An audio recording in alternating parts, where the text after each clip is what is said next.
Good morning. Welcome to the biblical explanation for the 32nd Sunday in the Ordinary Time, Year A. The Gospel reading is from the Gospel according to Matthew chapter 25, verses 1 up to 13. It is the parable of the 10 virgins. This parable is proper to the Gospel according to Matthew. We know quite well its content, but there are 5 foolish virgins who took the lamps without oil, and the wise prudent which took the lamps with oil. The concluding statement of the parable in verse 13, "Watch therefore, for you know neither the day nor the hour," sent us back to the previous chapter, to chapter 24. In that chapter, Jesus talks about the day of the Son of Man, so is his day, and that teaching of Jesus concludes with the following words. "But know this, if the householder had known in what part of the night the thief was coming, he would have watched and would not have let his house to be broken into. Therefore you also must be ready, for the Son of Man is coming at an hour you do not expect." Then immediately follows the parable of the faithful and unfaithful servant. The faithful servant is called with the word wise, prudent, as in our parable. And then that parable concludes with the statement again, "The master of that servant will come on a day when he does not expect him, and at an hour he does not know." The chapter 24 insists on our readiness for the coming of the Lord, and our parable, which immediately follows it, continues the same topic. Our parable has a lot of links with the teaching of Jesus in the Sermon on the Mount, starting with the idea of the concept of the lamps with oil. We can link it to the saying of Jesus in chapter 5, verse 14, "You are the light of the world." We read there, "You are the light of the world. A city set on a hill cannot be hid. Nor do men light a lamp and put it under a bushel, but on a stand, and it gives light to all in the house. Let your light so shine before men, that they may see your good works and give glory to your Father who is in heaven." Thus, linking the lamps with oil from our parable with this saying of Jesus in chapter 5 makes it understand that the oil are the good works, and therefore, on the other hand, the foolish virgins without oil are those who do not have good works. They cannot show them. This pair of opposing words, foolish and wise, or prudent, because this is also the meaning of this Greek word, we find also in the Gospel according to Matthew in other places.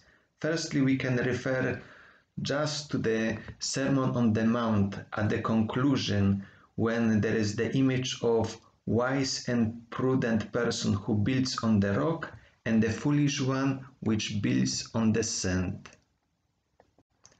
The same word foolish Jesus refers to the scribes and the Pharisees in chapter 23. "You blind fools, for what is greater, the gold or the temple that has made the gold sacred?" The same Greek word wise, prudent, we find in chapter 10 in saying of Jesus, "Behold, I send you out as sheep in the midst of wolves, so be wise as serpents." And lastly, in the parable of the faithful and unfaithful servant, as already mentioned previously, that person is described as wise servant, prudent servant.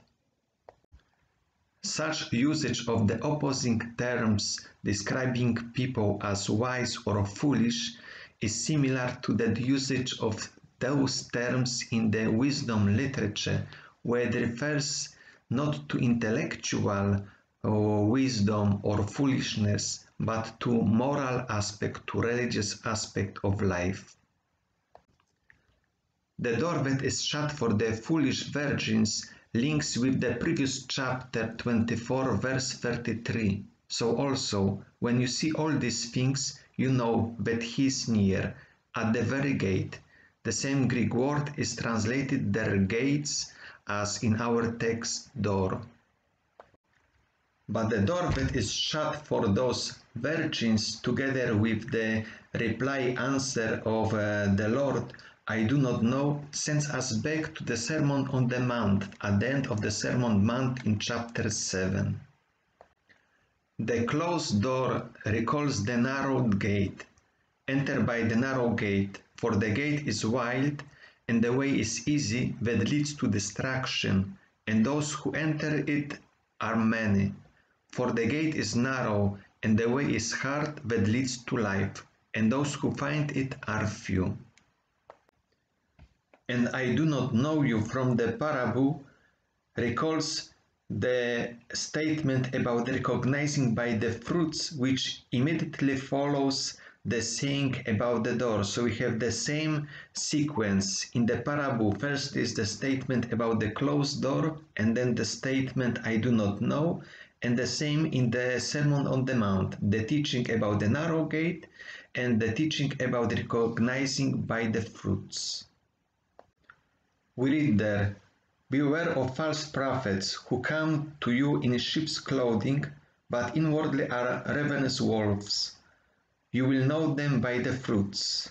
Then there is this double saying metaphor about the good tree and the bad tree, and then Jesus in verse 20 concludes, thus you will know them by the fruits.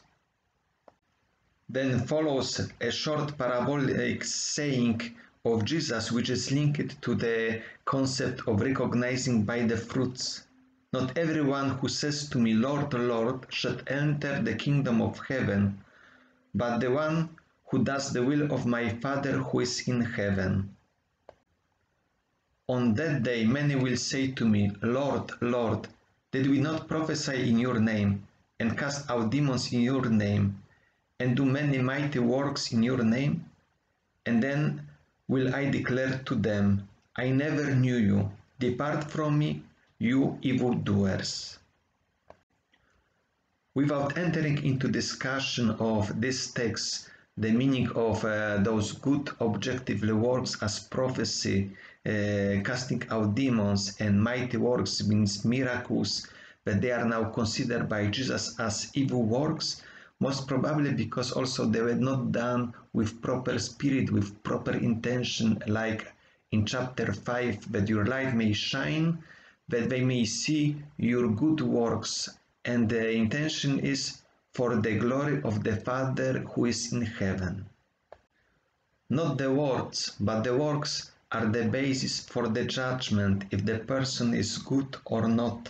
Those sayings in the Sermon on the Mount explain us, and therefore if we link it with the parable of the virgins, those good works are represented by the oil.